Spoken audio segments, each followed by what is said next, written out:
some research done by University of California, Berkeley, and the Barracuda Network folks, some researchers in both those organizations, and they're talking about the rise of the cyber exploit specialist, or rise the email compromise specialist.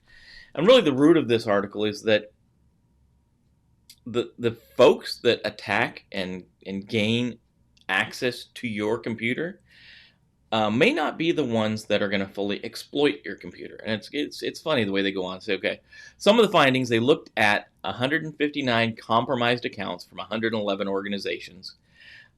They found that most of the compromises, about 53%, lasted for less than a day. A large minority, 37%, last a week or longer. But many times multiple accounts, and this is the important part, multiple cyber criminals are involved. And that's the important part to this thing. That multiple cyber criminals are involved. So we're seeing that one of the things they talk about is what they call the smash and grab, where we phish, as a bad guy, we phish a person and just get as much information as we can out really quick. And that's not really what's going on here. Really what's going on here is they're getting one or a number of accounts, and they're sitting there and they're doing reconnaissance. They're getting as much information or as intelligence as they can while they sit on the network.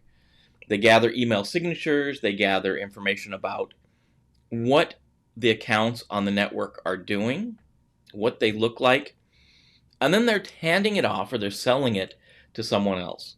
So for example, the article says Barracuda found that 93% of compromised accounts they observed, the attackers didn't exploit the compromised attack for phishing attacks during the period that they were analyzed. They go on to say 31% of the accounts observed were compromised by one attacker and then used by a different attacker who mines for information and extracts value from the account. So really what we've got here is it's either an organized attack, an organized exploit against a target, or on the other hand, they may be selling the account access. So Barracuda's like, got back to the fundamentals. We're seeing a lot of COVID-19 being used in the attacks. We're seeing that as the subject for a lot of the attacks. And phishing is just beginning. The phishing attack is what gets the bad guy on your computer. Users click the link, opens up a pathway, allows the attacker in. So we've got to have a few things. We've got to have our tools in place. We've got to have diversity of defense. We've got to have defense in depth. We've got to have our antivirus signatures updated. We have to have our systems patched. And we've got to train our users. And that's going to be my big point I make all the time is we train our users. We just have to. So that's Barracuda. They're in the news. They're doing good stuff for us, right? So not really much, not the who, the how, and the defensive stuff. We don't really need to talk about that this morning. One of the tools, we've got a couple tools to talk about this morning. And this one, there's not a lot of information out on this one yet. And there's not, both the tools are kind of in the early stages of what information is available. So Reminix Linux is a toolkit for malware analysis, static code analysis, and a bit of dynamic code analysis. It's a toolkit claimed to be used for reverse engineering and dissecting software. It includes a collection of free tools created by the community that allows researchers to investigate malware. Right. The toolkit was first released in 2010 by SANS fellow researcher Lenny Zetzler, who's still maintaining the software. The last turn of the toolkit is version 7. Hundreds of new tools and some old ones were removed in the Linux distro. It's distributed as an OVA format, which means it's a virtual machine, so you can plug it right into a hypervisor and get going. You can also install it as a standalone Linux distro or put it inside a Docker container and use it that way. Up to you how you want to use it. It's just another tool that you can Lenny's going to have additional details on the new version in a free webcast tomorrow at 10:30 Eastern Time. If you look in the show notes, you'll see the link to this. Within that article is a link to the free webcast that Lenny's going to put out. I'm sure it's going to get some of your information, maybe get you some extra information from Lenny. I don't know what all is going to happen if you sign up for it. You're probably going to have to give your email up, but it might be a good webcast to go to look about this REMnux stuff. So that's one of the good tools. If you're into reverse engineering, and that's taking a piece of malware, putting it in a isolated environment, taking it apart, trying to see what it does, that's going to be great. I think this toolkit, you might be able to use this toolkit for some other stuff. So maybe your organization creates software and you can't afford things like HP Fortify or some of the other tools for doing code analysis. Maybe you can use this tool for code analysis of stuff that's not malware. I don't know. I haven't used the toolkit. I haven't checked it out yet. If you guys check it out, let me know. Drop some notes in the show notes below if you are someone that's doing reverse engineering, someone that's a software engineer that wants to get a hold of this Reminix Linux toolkit, see what it does, see how good it works. I'd like to see, some of these things back in the bad old days, good old days. We used to have Helix. We used that for some of the forensic stuff. That went away because there were some paid tools inside of it. So hopefully this is not the same case. This looks like the 7th version of this toolkit. It's available now. Go out there and grab it if you're so inclined to try to see how this thing works. How does the toolkit work? How can you do reverse engineering? How can you take and do some code analysis of malware or potentially any code? Maybe you can use it for any code. Maybe we'll take a look at that and get back with you on how this thing works on looking at code. It's just one of those tools. Maybe another tool you can put in your toolbox. It's not going to cost you money. It's going to cost you some time to learn it. It's going to cost you some time to maintain it. Of course, there's always a price to all software, even the free stuff. The other free tool we see here, Google has announced that their Tsunami vulnerability scanner is now open source. And this thing's a large scale. This is a scanner for hundreds of thousands of nodes on a network. So we're talking about big, huge cloud networks, big, huge enterprise environments. Apparently this thing has, and again, this is a tool I have not used. I'll probably have to go check this one out because it's a vulnerability scanner. 2 parts like most scanners do. The first part is our mapping tool. And it, like most of them, it's using Nmap. Nmap is pretty much the gold standard for network mapping. Good name for it because it is the gold standard. So that's the first half of this, is your port scans. Seeing what ports are available open out there, what systems are online, what kind of operating systems are running. That's the first part of this.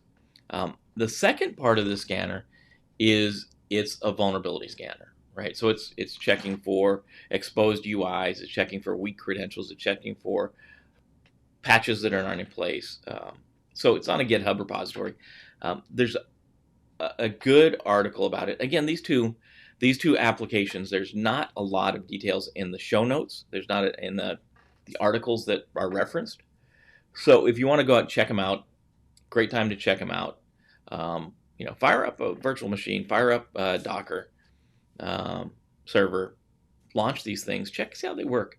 I'll probably end up checking out the vulnerability Tsunami before I'll check out the reverse engineering tool, just because I'm more in that side of the house. But if you're in the software side of the house, the code analysis side of the house, I would check out the other one too.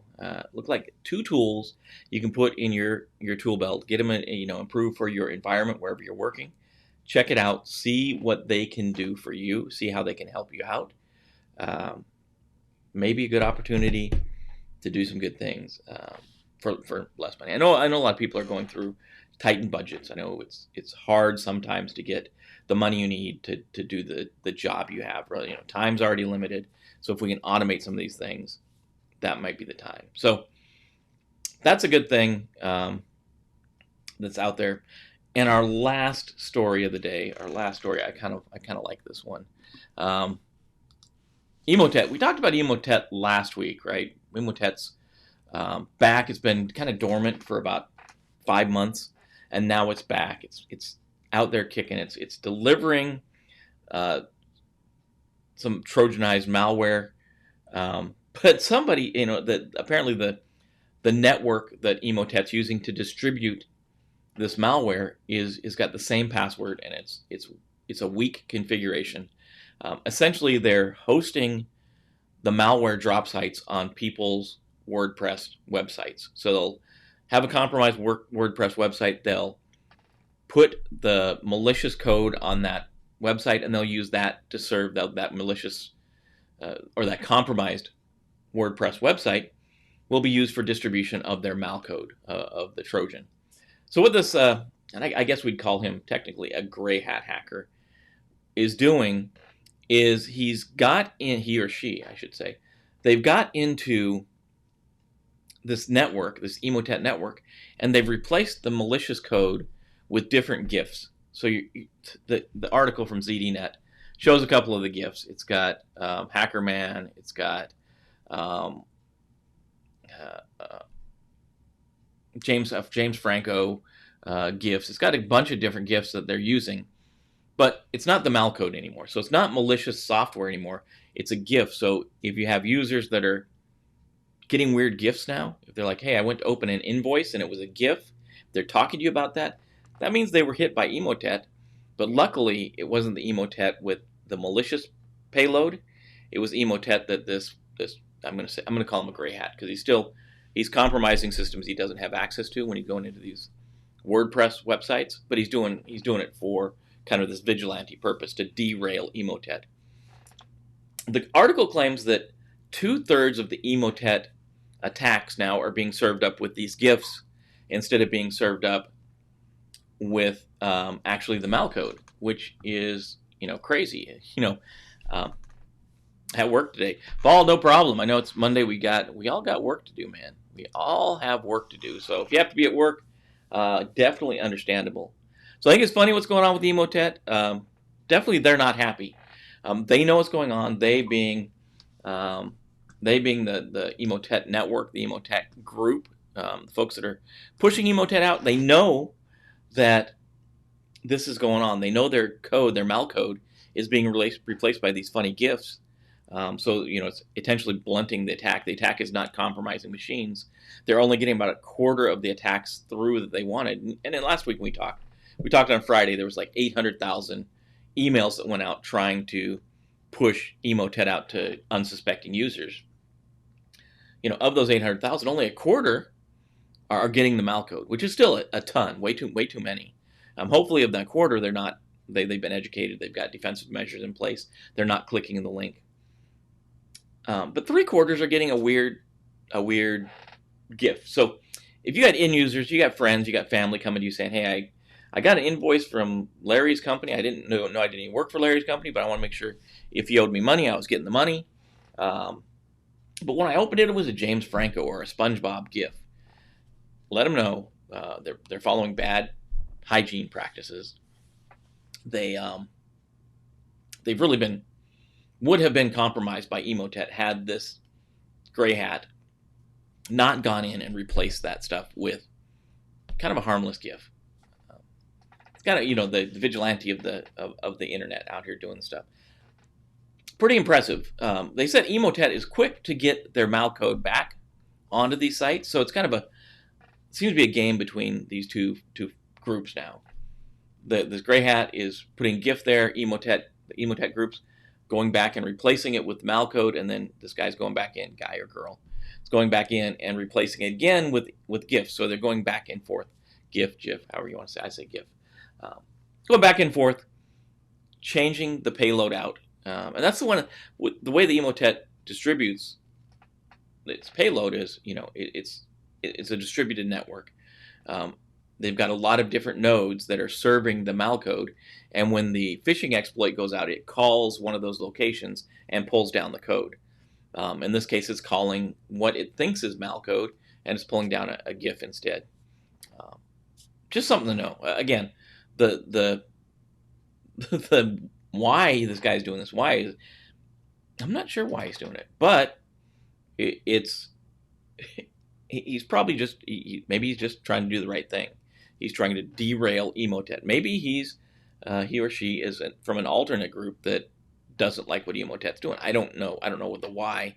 The how, Emotet has compromised first these WordPress websites and had posted the malicious code. Now this guy's come in. I'm not sure the guy is going to be guy or girl, gender neutral. Has come in and replaced that malcode with GIFs. And then when the Emotet group pushes Emotet out as a phishing campaign, when it calls what it thinks malware, it's calling these GIFs. And then the end user is presented with a GIF of, I don't know, getting rickrolled or something. Better than being compromised. That's 100% sure. So that is the rundown. It's kind of quiet morning so far. I think 2 tools you can look at. Tsunami is the first one I'll probably check out. REMnux seems to be worth checking out too, especially if you're in that world where you're checking out malcode, you're looking at code, you're checking things out like that. I can't say this part enough.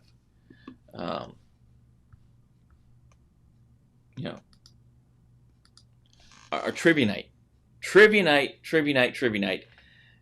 is Thursday, 7 p.m. Eastern Time. It's going to run about an hour. Love to see you there. Got the new shirts to give out. We got the Red Friday shirts. We've got the RMFer shirts. They're available. I'll throw the link in the show notes below. I think they came out pretty good. Got the coffee cups and the water bottles coming. All going to be good prizes you can have. You can get yourself some prize, and obviously we're still giving out the Illy coffee as the coffee break of choice. So I'd love to see you there. I always have a great time at Trivia Night. So love to see you there. It's New Jersey Day. New Jersey, our third state to ratify the Constitution. Today is New Jersey Day. Celebrate New Jersey Day. Dropped a link in there. It tells you a little bit about New Jersey Day. I don't think New Jersey Day is actually a national holiday. It's listed on the web as National New Jersey Day. I don't think the president or anybody said it's New Jersey Day today. I think somebody just decided it was going to be New Jersey Day, so it's New Jersey Day today. So celebrate those things that are Jersey. I guess Jersey Shore. It's a garden state. I guess it's the third one to ratify the Constitution. I don't know. Whatever you find good about New Jersey. It's close to New York, I guess. Whatever you think is a good thing about New Jersey, check out Celebrate New Jersey Day. That runs us to the end. Not a ton of news yet this morning. Hopefully you guys are having a good day. Hopefully things are going well. I spent last night putting together the diagram for the networking class when we're talking about building the secure network, building your home office, small office network. Like I said, I've got the video recorded for looking at securing your Xfinity router. Not quite out there yet. So those more to come. So we'll see more on those very soon. Stay tuned. But anyways, like Mike Bravo is always going to say, go get some. I'm going to tell you, if you would, hit that button over there and subscribe and like the channel. Hit the bell to be notified. Like this video. It helps the algorithm. It really does. Share with your friends. And I'd love to hear your comments below. What we're doing right, what we're doing wrong, how we can get better, how we can serve you better. Because I'm getting up in the morning, I want to make sure you're getting some benefit. Hopefully you're getting benefit out of the news, carrying it forward, talking about it during the day, educating your users. Let them know what's going on. So that being said, be safe out there. Do the right thing, and we'll see you tomorrow morning.